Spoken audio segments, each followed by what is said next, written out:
Assembly ఎన్నికల తర్వాత BRS party పనైపోయింది అనుకున్నారు అందరూ. కానీ ఒక్కసారిగా కేసీఆర్ బస్సు యాత్ర ద్వారా బీఆర్ఎస్ పార్టీలో కొత్త ఉత్సాహం నెలకొంది. అలాగే అనూహ్య స్పందన ప్రజల్లోంచి లభిస్తుంది. అయితే ఇది కూడా ఒక కారణంగా చూపి ఈసీ కావాలని కేసీఆర్ బస్సు యాత్రను ఆపారంటున్నారు. మరి దీంట్లో నిజమెంత?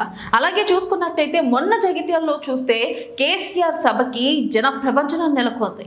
అయితే ఈసారి ఇక్కడ నిజామాబాద్ లో బీఆర్ఎస్ పార్టీ గెలుపొంది తీరుతుంది అంటున్నారు. నమస్తే అండి. అసలు బీఆర్ఎస్ దాటికి ఇటు కాంగ్రెస్ లు బీజేపీలు నిలుస్తాయంటారా? దీనిపై మీరేమంటారు? ప్రజలు 5 సంవత్సరాల క్రితము భారతీయ జనతా పార్టీ గెలిపించిన ఈ ప్రాంతంలో భారతీయ జనతా పార్టీ గెలిపించినప్పుడు ఆయన ఇచ్చిన వాగ్దానాలు అన్నీ విన్నారు, నమ్మిండ్రు, ఓట్లు వేసిండ్రు. తర్వాత 5 ఏళ్ళ లోపల మోసపోయిన ఎట్లా మోసపోయిందంటే ఎంపీ గెలిచిన అరవింద్ కమలం పువ్వు తీసి ప్రజల చెవులో పెట్టిండు ఆయన. అదేవిధంగా కాంగ్రెస్ పార్టీ వాళ్ళు ఇచ్చిన వాగ్దానాలు ఎట్లా ఉన్నాయంటే ఆ చేయి గుర్తు తీసి నెత్తి పెట్టినట్టు ప్రజలకు. ఈ 2 పనులు చేసిన ఇద్దరు కూడా. మేము అట్లా కాదు, మా కేసీఆర్ గారు 10 ఏళ్ల కాలంలో ప్రజలను హక్కులు నేర్చుకున్నాడు ఆయన. తెలంగాణ నాది, తెలంగాణ ప్రజలు నా కుటుంబ సభ్యులు అని భావించిన ఏకైక వ్యక్తి కేసీఆర్ గారు. నేనేమంటాను, ఈ రోజు ఏమవుతుంది, 10 సంవత్సరాల కాలంలో ఈ తెలంగాణ రాష్ట్రం 20 సంవత్సరాల ముందుకెళ్ళింది, డెవలప్మెంట్ పరంగా కానీ అన్ని పరంగా. ఈరోజు తెలంగాణలో అబద్ధ వాగ్దానాలు చేసి గద్దెనెక్కిన కాంగ్రెస్ పార్టీ చేపట్టి ఈ 5 నెలల కాలంలో 5 ఏళ్ళు వెనక్కిపోయింది ఈ రాష్ట్రం. ఇంకా ఏమంటున్నారంటే రైతాంగం గతంలో కేసీఆర్ గారు ముఖ్యమంత్రిగా ఉన్నప్పుడు రైతుల మీద ప్రెషర్ చేసింది కేంద్ర ప్రభుత్వం, రైతుల మోటార్లకు మీటర్ పెట్టమని చెప్పేసి. ఎంత జరిగినా పెట్టని చెప్పిన మొండికేసిండు. నా రైతాంగం దగ్గర నేను డబ్బులు వసూలు చేయను, మీటర్ పెట్టనని చెప్పినాను. కానీ ఈరోజు ఆ కర్మ తెలంగాణ రాష్ట్ర రైతాంగానికి రాబోతుందని భావిస్తున్నాను. తెలంగాణ రైతుల యొక్క కరెంటు మోటార్లకు మీటర్లు పెట్టే సమయం ఆసన్నమైంది. దాన్ని స్వాగతిస్తూ ఉన్నాడు రేవంత్ రెడ్డి. అది స్వాగతించేది పెడితే తెలంగాణ రైతులకు లేనిపోయిన అన్యాయం బాగా జరుగుతుంది. తెలంగాణ రైతులు ఏదైతే భావించిన కేసీఆర్ గారు ఇచ్చిన పరిపాలన కంటే కాంగ్రెస్ పరిపాలన బాగుంటుంది ఊహించడం. మరి ఇవాళ అంతకంటే లోపలికి వెళ్ళిపోయింది ఈ ప్రభుత్వం, ఈ యొక్క ప్రజలను భావిస్తున్నారు. జై తెలంగాణ అనే వాళ్ళు ఇప్పుడు రూలింగ్ లో ఉన్నారు. దీనిపై మీరేమంటారు? అసలుకి పరిపాలనా సౌలభ్యం కోసం ఆ రోజు కేసీఆర్ గారు కొత్త మండలాలు ఏర్పాటు చేసినారు, కొత్త గ్రామ పంచాయతీలు ఏర్పాటు చేసినారు, కొత్త వార్డులు ఏర్పాటు చేసినారు, కొత్త జిల్లా జగిత్యాలు ఏర్పాటు చేసినారు. వాళ్ళు ఏమంటుండే కొత్త జిల్లాలు మొత్తం రద్దు చేస్తుంటారు రేవంత్ రెడ్డి. రద్దు చేశాడు అనుకో, చేస్తే తెలంగాణ ఈ జగిత్యాల్లో ఉన్నటువంటి ప్రజానీకం, జగిత్యాల, కొరుట్ల, మెట్పల్లి ఈ ప్రాంతం ప్రజానీకం తరిమి కొడతారు రేవంత్ రెడ్డిని. ఎందుకంటే ఈ ప్రాంత ప్రజలు కరీంనగర్కి వెళ్ళే పరిస్థితి ఉండే, అంత దూరం వెళ్ళే పరిస్థితి ఉంది. దాన్ని దగ్గర చేసిండు కేసీఆర్ గారు. రేపు ఇది నేను రద్దు చేస్తానంటే నీకు ఎవరిచ్చిన అధికారము? ప్రజలు టీఆర్ఎస్ పార్టీ కంటే మెరుగ్గా పరిపాలన చేస్తా అంటే వేసింది తప్ప ఓట్లు నీకు. అంతకంటే దరిద్రంగా నువ్వు చేస్తా అంటే ఎవడేస్తాడు నీకు? ఆయన చేసింది మంచిది, నువ్వు దరిద్రంగా చేస్తా అంటే ఎవడుకుంటాడు? కాబట్టి ఇవన్నీ కూడా తిరుగుమల దిశలో జరుగుతూ ఉన్నాయి కాంగ్రెస్ పార్టీ యొక్క పరిపాలన విధానం. బట్ ప్రజలు ఈ ఎన్నికల్లో నిజంగా చెప్తున్న ఎన్నికల్లో చాలా మంచి నిర్ణయం తీసుకుపోతూ ఉన్నారు.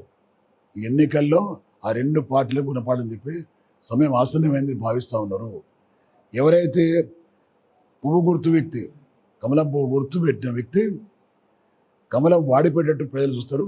ఎవరైతే చేతి గుర్తు వాళ్ళు ఉన్నారో ఆ చేతి గుర్తు మొండి చేయి గుర్తు అనేది మిగిలిపోయే పరిస్థితుంది. కాబట్టి తప్పకుండా ఈ 2 పార్టీలకు గుణపాఠం చెప్పి మరి ఫాస్ట్గా పరిగెత్తే కారు అవుతుందో 10 ఏళ్ళు ఫాస్ట్గా పరిగెత్తింది, దానికి బ్రేకులు పడ్డాయి. ఇప్పుడు స్పీడ్ బ్రేకులు వచ్చినాయి తప్ప వేరేం కాదు. తప్పకుండా మళ్ళీ కారు స్పీడ్ అందుకుంటుంది. తప్పకుండా ఈ తెలంగాణలో మరి తప్పకుండా మళ్ళీ కేసీఆర్ గారికి పరిపాలన రాబోతుంది. ధన్యవాదాలు. కొత్తగా గాడిద గుడ్డు అనే టాపిక్ ట్రెండ్ అవుతుంది. సీఎం రేవంత్ రెడ్డి గాడిద గుడ్డు అంటూ వ్యాఖ్యలు చేశారు. దీనిపై మీరేమంటారు? ఒక విషయం ఏంటంటే గాడిద గుడ్డు అనే సామెత, అది ఏమి చేయని గాడిద గుడ్డు అంటారు. ఏమి చేయని వ్యక్తులు ఇద్దరు, బీజేపీ కాంగ్రెస్ పార్టీ వాళ్ళు గాడిద గుడ్డు కూడా పెట్టలేదు. ఇచ్చిన వాగ్దానాలు 6 గ్యారెంటీలు గాడిద గుడ్డులేవి. వీడు ఇచ్చిన పాస్పోర్ట్ కానీ, తర్వాత గల్ఫ్ పాలసీ కానీ, ఇతరత్ర ఏమైతే చెప్పిండో అవన్నీ గాడిద గుడ్డులే. ఇద్దరు గాడిద గుడ్డు కాలేదు. నేను వాడు నెత్తి వేసుకుని చెప్తున్నాడు, ఇంకొక నోడుతూ చెప్తున్నాడు.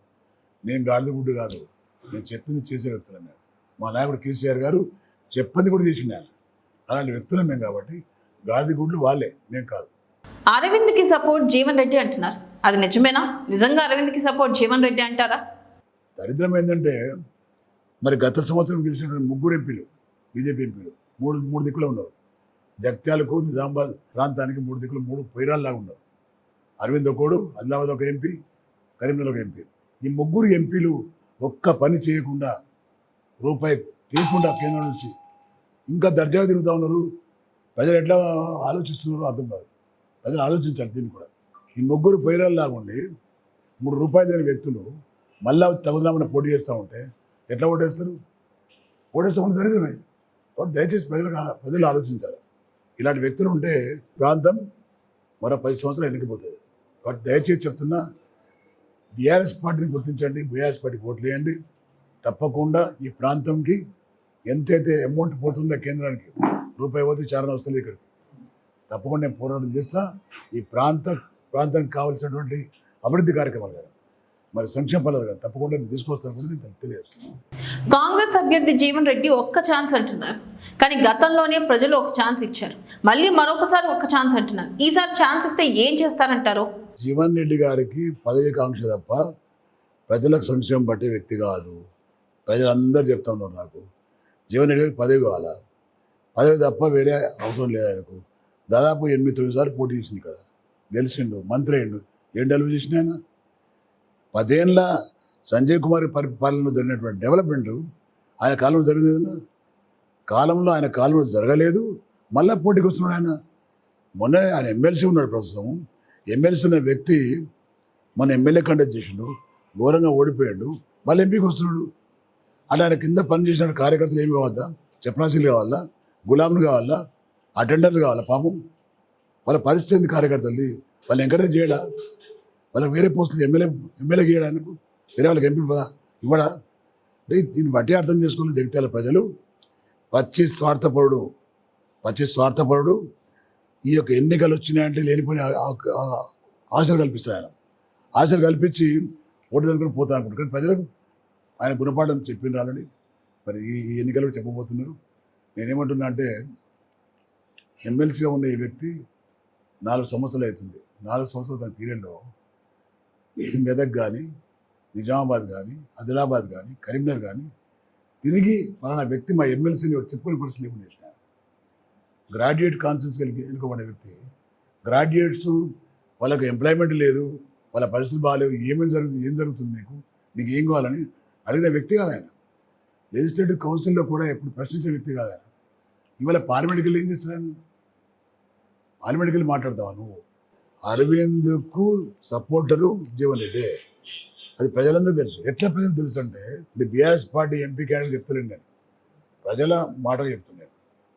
గత 5 సంవత్సరాల క్రితము ఇదే జీవన్ రెడ్డి గారు తన పార్టీ అభ్యర్థిని ఓడగొట్టుకుని డిపాజిట్ పోగొట్టి, ఈయన మా దిక్కున బోధన్ శాసనసభ్యుడు ఉండే సుదర్శన్ రెడ్డి, ఇద్దరు కలిసి తన సొంత పార్టీ క్యాండిడేట్ డిపాజిట్ పోగొట్టి కాంగ్రెస్ పార్టీ ఓట్లు బీజేపీ ఇచ్చింది నిజమా కాదా?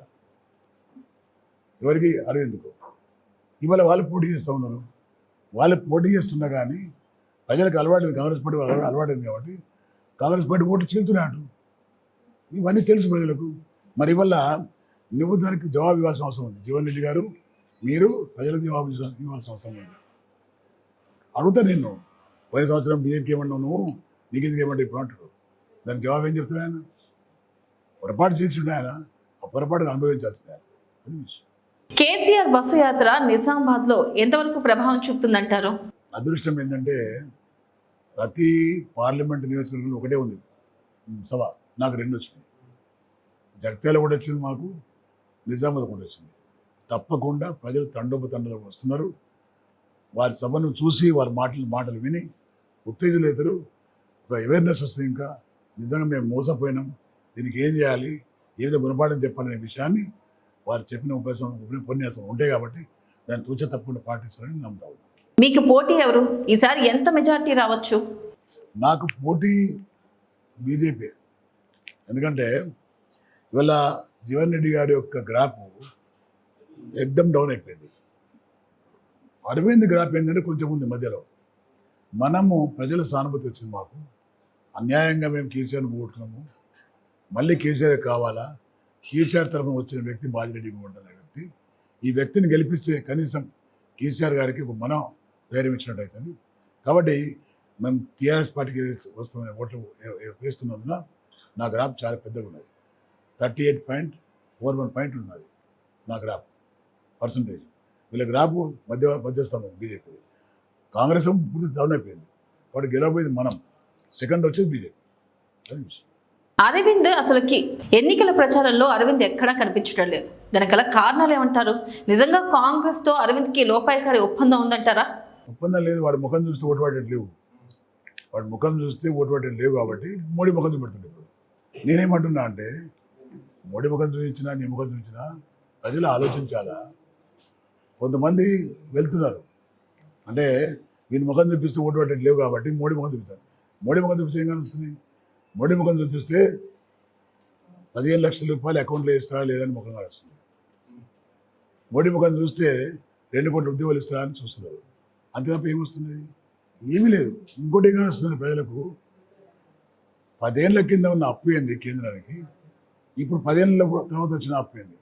10 ఏళ్ల కింద 56 లక్షల కోట్ల అప్పు ఉండే దేశానికి. ఇవాళ ఈ వ్యక్తి చేయబట్టి, ఈ నాయకుడు చేయబట్టి, బీజేపీ ప్రధానమంత్రి చేయబట్టి 1,00,000 కోట్ల 100 లక్షల కోట్ల అదనంగా తెచ్చిండు ఆయన. 100 లక్షల కోట్ల అదనంగా చేయడం కాదు, ఉన్న ఇండస్ట్రీస్ అమ్మేసిండు, కార్పొరేషన్స్ అమ్మేసిండు, ఎల్ఐసి అమ్మేసిండు, రైల్వేలు అమ్మేసిండు, మోటార్ రైలు అమ్మేసిండు, ఇండస్ట్రీస్ అమ్మేసిండు. ఆ డబ్బులు ఎక్కడ పోయినాయి? మరి ఆ డబ్బులు ఎక్కడ పోయినాయి? ఈ తెచ్చిన అప్పు ఎక్కడ పోయింది? మా నాయకుడు కేసీఆర్ గారు 10 ఏళ్ల కాలంలో 3,56,000 కోట్ల అప్పు తెచ్చిండు. తెచ్చి ప్రాజెక్టు కట్టిండు ఆయన, డెవలప్మెంట్ చేసిండు ఆయన, సంక్షేమ ఫలాలు అందించిండు. అచ్చా 50 లక్షల కోట్ల ఆస్తి పెంచిండు ఆయన. నువ్వేం చేసినావు? వాడిది గుడ్డు తప్ప ఏం చేయలేదు. కాబట్టి నేనేమంటున్నాను, ప్రజలు అర్థం చేసుకోవాలి. అరవింద్ అయినా మోడీ అయినా రెండు దొందే. మాట వారి పేరు చెప్పుకొని మనం బాగుంటామంటే తప్పది. ఎవరు పరిపాలన మంచి చేస్తున్నారో ఆ వ్యక్తి పరిపాలిస్తేనే మన ప్రాంతం డెవలప్ అవుతుంది, దేశం డెవలప్ అవుతుంది. దేశం డెవలప్ లేదు, ప్రాంతం డెవలప్ అవుతుంది.